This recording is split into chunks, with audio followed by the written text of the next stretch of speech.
बिस्मिल्लाहिर्रहमानिर्रहीम, अस्सलाम वालेकुम जी।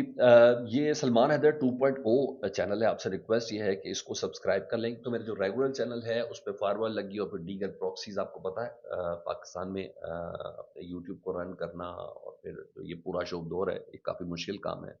तो फिर हमने एक मीटिंग शीटिंग की तो पता चला है कि जनाब एक नया चैनल खड़ा करके देखते हैं, क्योंकि उसकी रीच कम अज़ कम बेहतर, इसकी रीच रोक दी गई है। ठीक है, वो क्या वजूहत है, यू बेटर नो कि क्या है, लेकिन आप तक इन्फॉर्मेशन ज़रूर पहुंचनी चाहिए। मेरा और आपका साथ तो है। आपसे मेरी रिक्वेस्ट होगी कि इस चैनल को लाइक कर दें, सब्सक्राइब कर दें, ताकि हम इस चैनल को ज़रा ग्रो कर सकें। तो जब ये इसकी पेनिट्रेशन हो जाएगी तो फिर उसको हम बाद में किसी दूसरे तरीके से देख लेंगे। तो आपसे मेरी रिक्वेस्ट होगी कि चैनल को सब्सक्राइब कर दें। आपकी सपोर्ट मुझे रिक्वायर्ड है। Thank you very much. बिस्मिल्लाहिर्रहमानिर्रहीम, अस्सलाम वालेकुम। मैं हूं सलमान हैदर। दुआ है परवरदिगार से कि उसने आपको और आपके अहले खाना को अपनी हिफ्ज़ो मान में रखा हो। सर, कितनी इंटरेस्टिंग बात है कि हम इतने भोले बन चुके हैं कि अभी तक हमें यही नहीं मालूम कि कल बाकायदा तौर पर इस्लामाबाद हाई कोर्ट के 3 रुकनी लार्जर बेंच ने, जिसकी सरवाई कोई और नहीं, chief justice Islamabad high court कर रहा हो, इंतजामिया के 3 बड़े अफसरान, attorney general Islamabad, attorney general Punjab और जनाब जेल सुप्रिटेंडेंट के सामने उन्होंने कहा कि जी इमरान खान साहब से मुलाकात करवाएं जी, और उसके बाद भी इमरान खान साहब से मुलाकात ना हो सके। तो मेरा ख्याल है मुझे और आपको इस बात का अंदाजा हो गया है और हो जाना चाहिए कि इमरान खान साहब के जितने भी मामलात हैं, उसका मामला मरियम नवाज साहबा से नहीं है, उसका मामला मरकजी हुकूमत के साथ नहीं है, ये डायरेक्ट मामला एस्टेब्लिशमेंट के साथ। इमरान खान साहब को किताब मिलनी है, नहीं मिलनी, साइकिल मिलनी है, नहीं मिलनी है, सारे जितना मर्जी क्रेडिट लेते रहते। जी हाँ, इतने बड़े बड़े सवाल पता नहीं, मुझे नहीं समझ आ रही लोगों को क्यों नहीं हजम हो रहे। कल से एक ही काम है जी। अब ये देखें ना sir, justice Arbaz Mohammad Tahir, justice Sarfaraz Dogar, justice Azam साहब, इनके हुक्म को नजरअंदाज नहीं कि इनको उनकी औकात बताई गई है सर, कि अदालतें नहीं है सिर्फ अमारत में रेंगने वाले लोग हैं, चलते फिरते लोग हैं, ज्यादा कुछ भी नहीं है जब ना माना जाए। हालांकि अदालतें अपने हुक्म से नहीं, अपने हुक्म के मनवाने से। मगर तो सुप्रीम कोर्ट को किसी ने नहीं देखा, लेकिन आज वो कहते हैं ना, पार्लिमानी सियासत और सियासी इक़दार की बहुत बड़ी हामी जमात है। आपको पता है इत्तेहादी, तो वो अपने आप को कभी तस्वुर करते नहीं है। पाकिस्तान पीपल्स पार्टी, उनके 2 गवर्नर थे, फैसल करीम कुंडी साहब और गवर्नर पंजाब सलीम हैदर साहब, उन्होंने आवाज बुलंद की है। मगर मैं बेबसी की हालत है, मुझे ये नहीं पता मुखातिब किससे हैं। वो क्या कहते हैं कि मैं हिमायत करता हूं इमरान खान साहब से, उनके वज़ीर आला की मुलाकात होनी चाहिए। बोले अगर सुहेल आफरीदी के पास अदालती हुक्म है, इमरान खान से मिलेंगे तो कोई क़यामत नहीं आ जाएगी। अडियाला में कैदियों से कई लोग मिलते हैं, अगर वज़ीर आला खैबर पख्तूनख्वा भी इमरान खान साहब से मिल लेंगे तो मुल्क का कोई नुकसान नहीं होगा। सियासी लोगों को सियासी तरीके से ही डील किया जाना चाहिए। तो कौन डील कर रहा है गैर सियासी तरीके से? तो सलीम हैदर साहब प्लीज़ उनका नाम बताएं, या तो बोलें नून लीग की हुकूमत कर रही है, क्योंकि वो नहीं कर रही है, या बोलें कि पाकिस्तान पीपल्स पार्टी इस्टेब्लिशमेंट से, मुक्तदरा से, ताकतवर से मुतालबा कर रही है। तो तब तो समझ आती है। लेकिन आपके मासूम पने की इंतहा है ना, बड़ी इंतहा है। हालांकि मसला किसी का नहीं है, आपके मुतालबा भी किससे है? खुद वजीर आजम शहबाज शरीफ साहब ने कहा मैं चेक करके बताता हूं, तो अभी तक वो चेक करके वापस नहीं आए हैं। अभी तक उन्होंने बताया नहीं है मुलाकात के हवाले से, जो खुद फोन पर बात हुई है वज़ीर आला खैबर पख्तूनख्वा से। तो नजर तो कुछ भी नहीं आ रहा। हुकूमत हुक्मरान तो है, लेकिन पता नहीं हुक्मरानी, मुझे ऐसा लगता है कि जैसे थोड़ी बेवकूफ़ सी नजर आ रही है। बहरहाल आपका ये कहना गवर्नर साहब का कि मुलाकात हो जाए तो कोई क़यामत नहीं आ जाएगी, हम तो ये तमाम चीज़ें कह रहे हैं जी।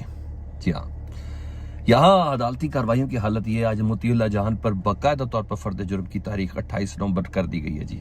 28 नवंबर को मंशियात बरामदगी, अब इनसे चरसे निकलनी है, इनसे आइस निकलनी है।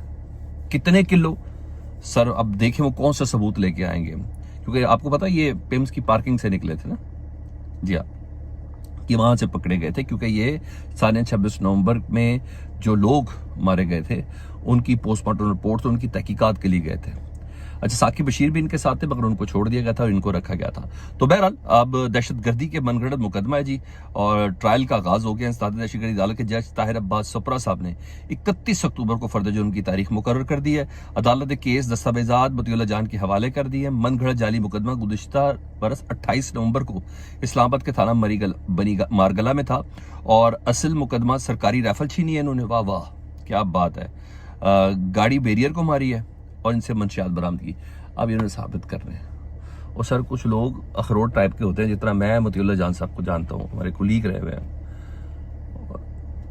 एंड ये करके देख लें और मजीद इज्जत कमाएं, मैं तो यही कह सकता हूँ। ना मंशार निकाल सकते हैं, ना बैरियर का कोई सबूत है, ना हम असला निकाल सकते हैं। हाँ, कलम जरूर निकलेगा इस बंदे के मुंह से और उसकी जुबान मजीद तेज हो जानी है और कुछ नहीं। नहीं यकीन तो असतूर की तरफ जाके देख लें, आपको समझ आ जाएगी। उसकी तो माँ के सामने उसको उठा के ले गए तो उसकी जुबान इतनी तेज हो गई थी। ये तो मुतीउल्लाह जान साहब हैं, ये तो लिहाज ही नहीं करते किसी का, जितना मैं इनसे मुतालिक जानता हूँ। हाँ, आप जो मर्जी कह ले। आज फिर अज़मा बुखारी साहब, तू कौन में खाम खा, अभी इन्होंने पीपल्स पार्टी सिंध के साथ किया कि जी पंजाब पे हमला, पंजाब कोई हमला नहीं किया था पंजाब पे सर, नो, गलत बात है, कोई हमला नहीं था। अब KPK के वज़ीर आला ने उनको मुखातिब भी नहीं किया, ना मरियम नवाज साहबा को मुखातिब किया, ना उन्होंने अज़मा बुखारी साहबा को मुखातिब किया, कुछ नहीं किया। सबको पता है आप लोग बेबस है। मगर अज़मा बुखारी सुबह कहती है आज KP में अली अमीन गंडापुर से 4 हाथ आगे का वज़ीर आला आ गया है, जो मुजावरों की तरह इमरान खान की तस्वीर पर कपड़ा मारता नजर आता है। सर आप मुझे बता दें, आप क्या कर रही हैं? आप मरियम नवाज साहबा के हवाले से क्या कर रही हैं? कारकर्दगी बताती है, मरियम नवाज साहबा की सताइश करती है, आपने तो कपड़ों के रेट्स तक बता दिए थे। तो आप सारा दिन इसको अगर मुजावरी कहते हैं तो सर वो तो वाकई मुजाविर है ना, उसने तो सीधा सीधा कह दिया कि मैं इश्क़ इमरान में मारा जाऊंगा। आपका तो आपने तो कहा भी नहीं, इनकार तो आप सब रही हैं।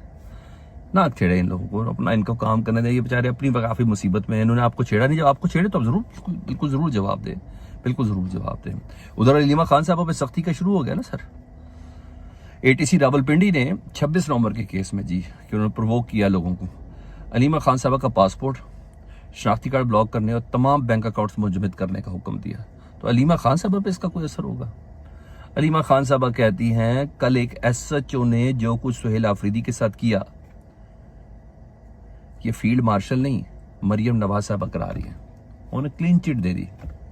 उन्होंने कहा मेरी बात करते, इनका जब दिल करे मुझे गिरफ्तार कर ले, मुझे कोई फर्क नहीं पड़ता। उन्होंने कहा मुझे कतई कोई फर्क नहीं पड़ता, मैं हर वक्त तैयार हूं इस हवाले से, अगर आपको कहीं से ऐसा लगे कि मुझे करना है। उन्होंने कहा मीडिया पे 2 नाम लेने की इजाजत नहीं है,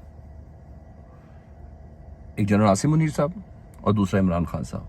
नहीं, जनरल आसिम मुनीर साहब को तो नाम लेने की इजाजत है, हाँ जिस तरीके से इमरान खान साहब पैगाम देते हैं उसमें वो लेने की इजाजत नहीं है। वो बिल्कुल हमने दुरुस्त कहा, वो ये कहते हैं जी। उन्होंने कहा ना फील्ड मार्शल का नाम ले सकते, ना कौम के सबसे बड़े लीडर का नाम ले सकते हैं। उन्होंने कहा जिस दिन हम जेल जाते हैं ना, सारा दिन हमें भूखा रखा जाता है, इनका जब दिल करे मुझे गिरफ्तार कर ले, मुझे किसी किस्म का कोई भी फर्क नहीं पड़ता जी। अच्छा, अब एक और खबर आपके साथ शेयर करता हूँ, वह है साद रिजवी साहब से मुतालिक। अच्छा, जलील शेखपुरी जो कभी PTI में थे, नहीं थे, फिर नजरियाती हो जाते हैं, आलम दीन भी कहलाते हैं सब, उन्होंने एक पॉडकास्ट पे ना इंटरव्यू दिया जी, और वो एक न्यूज़ का पॉडकास्ट है। वो कहते हैं मेरा अंदाजा है कि शायद उन्होंने साद रिजवी को शहीद कर दिया, हालांकि ये नोटिफिकेशन आज बाकायदा जारी हुआ है। उन्होंने कहा मेरा ये ख्याल है क्योंकि साद रिजवी छुपने वाला बंदा नहीं है, अगर होता तो ये मुमकिन नहीं कि छुपता, इसकी आवाज़ लाजमी आती, या तो वो गिरफ्तार है या उसे शहीद कर दिया गया है, इसके अलावा कोई तीसरी बात नहीं है। जलील शेखपुरी साहब ये खबर दे रहे हैं अपने अंदाजे और अपने मामलात के हवाले से, ये उनका कहना है। बहरहाल आज पहली अवामी अदालत है 4 सद्दा में, सुहेल आफरीदी का बहुत बड़ा इम्तिहान है, उसके खिताब पे नज़र अच्छा खासा शो लग गया सर। कुर्सियाँ और लोग वो तो रात से ही पहुँच गए हुए थे, और आज देखते हैं, क्योंकि पहला उन्होंने कहा था मैं किसी अदालत में नहीं जाऊँगा इमरान खान साहब से मुलाकात के हवाले से, सीधा के सीधा पब्लिक के पास जाऊँगा, वहाँ देखते क्या होता है। यहाँ ये सख्ती है, वहाँ मरियम नवाज साहबा को रिलीफ मिला है। ATC ने बाकायदा तौर पर, नैब ऑफिस लाहौर में था, मैं उसका विटनेस रिपोर्ट मैंने किया था, मुस्लिम लीग नून के कारकुनों ने पत्थर फेंके थे, इवन मरियम नवाज साहबा की गाड़ी के अंदर से भी पत्थर निकले थे, सारी पूरी फुटेज सब कुछ है, सब कुछ है, डंडे पत्थर सब निकले थे, उस पेशी भी थे नेब जाने की। तो आज मरियम नवाज साहबा को नैब ऑफिस पर पथराव के इल्जाम साबित न होने पर मुकदमे से इखराज की रिपोर्ट मंजूर कर ली गई है। ईजी इस वक्त में कोई मरियम नवाज साहबा के ऊपर कोई ATC का मुकदमा, वो सर वाकई उन्होंने नवाज शरीफ साहब के एयरपोर्ट पे हम इम्प्रेशन लगवा दिए थे, कैसी बात कर रहे हैं आप? सब क्लियर है, जो उस वक्त था वो सब सियासी था, जो अब है क्या वो गैर सियासी है? राना सनाउल्लाह साहब खुद कहते हैं कि TLP को पहले बाकायदा तौर पर लाया गया था उस वक्त की इस्टेब्लिशमेंट ने हमारे खिलाफ, ये राना सनाउल्लाह साहब कह रहे हैं। तो अब किसके खिलाफ लाए हैं कि खुद से आ गई है? अपने सवालों के अंदर खुद ही जवाब दिए जा रहे हैं और कुछ भी नहीं। हाँ, वो जो गाड़ियां वापस की थी ना, वो गाड़ियां तो बलूचिस्तान में देके वादा कर लिया सर। आज किया ना कमाल का हम खैबर पख्तूनख्वा की हुकूमत ने। महकमा पुलिस को सूबे में अमन-ओ-अमान, अवामी तहफ़्फ़ुज़, इंसदाद दहशतगर्दी की सलाहियत को मजबूत बनाने के लिए जदीद हथियार और साजो सामान फराहम किया है। क्या बात है, बख्तरबंद गाड़ियों से लेकर बुलेट प्रूफ के बम प्रूफ गाड़ियां वो तक आज दी गई है। कमाल ये हुआ ना काम। सर जुबानी जमा खर्च नहीं है सर, जुबानी जमा खर्च नहीं, अच्छा खासा बड़ा काम है। ये इन्होंने अपना जवाब दिया आज, ये चीज़ है। उधर सुप्रीम कोर्ट के हवाले से जो बता रहा था कि आज बाकायदा तौर पर CCD के हवाले से बड़ा फैसला हुआ, कुछ और नहीं, जस्टिस अतर मिनल्ला साहब सुप्रीम कोर्ट के जज, वो कहते हैं कानून नाफिज करने वाले इदारों के अहलकारों को खुदकार असला और गोलियां इसलिए दी जाती हैं कि अवाम का दिफा करें, ना कि नहत्ते शहरियों की जान ले लें। इस वक्त CCD के ऊपर यह है ना कि समझ आता है कि 3 अंडरस्टैंडिंग्स हैं जिसकी बिना पर CCD का एक वही स्क्रिप्ट है कि अपने साथी की चुड़ाने आया था, उसी की गोलियों का निशाना बन गए और वो औजार चल गया और पता नहीं क्या क्या चीज़ें, ये सारी उसी में है ना। तो वो इसको एड्रेस कर रहे हैं गालबन। मजीद उन्होंने कुछ और भी कहा और वो कहते हैं कि ऐसा नहीं, इन लोगों के खिलाफ सख्त से सख्त कार्रवाई होनी चाहिए, ये उन्होंने बोला। उन्होंने कहा ताकि तभी इनको पता चलेगा कि इनका असल अंजाम क्या है। और ये बाकायदा तौर पर, अब ये कोई छोटी मोटी बात नहीं है ना सर, ये कोई छोटी मोटी बात नहीं है, बाकायदा तौर पर अतर मिनल्ला साहब कह रहे हैं। तो यहाँ है। उधर बेबसी का आलम यह, अभी तक डिप्टी डायरेक्टर का पता नहीं चला NCCI का। आज आजम खान साहब कहते हैं भाई 3 दिन गए थे, किधर गया वो डिप्टी डायरेक्टर? उन्होंने कहा डिप्टी डायरेक्टर कहते हैं उसकी बीवी भी गायब है, 3 दिन हुए हैं। उन्होंने कहा जी हमें थोड़ा और वक्त दें। डिप्टी डायरेक्टर का पता नहीं चल रहा, साद रिजवी बरादरान का पता नहीं चल रहा, ये सब किधर हैं? सब किधर हैं? ये कहा जा रहा है कि डकी भाई की इन्वेस्टिगेशन कर रहे थे, यही अदालत के अंदर ये कहा गया है। 10 रोज से NCCI के लापता डिप्टी डायरेक्टर तहाल बाजियाब नहीं हो सके, ना ही एहलिया का पता चल रहा है। जस्टिस आजम खान ने कहा क्या पेशरफ्त है, आपको 3 रोज का वक्त दिया था डिप्टी डायरेक्टर का सुराग लगाने में। SSP इन्वेस्टिगेशन मामले की तहकीकात करें, DSP लीगल ने यह बात बताई है। उन्होंने कहा लापता डायरेक्टर डिप्टी डायरेक्टर टिकटॉकर डकी भाई केस की तहकीकात कर रहे थे, उसकी तहकीकात करने वाले बाकी लोग भी गायब हैं। मुतलका थाना लाहौर है जो तहकीकात कर रहा है, कोई है नहीं है। फीडबैक से मतलब जरूर आगा करें, अपना बहुत ज्यादा ख्याल रखें। अल्लाहुम्मा सल्ली अला मुहम्मद व आले मुहम्मद।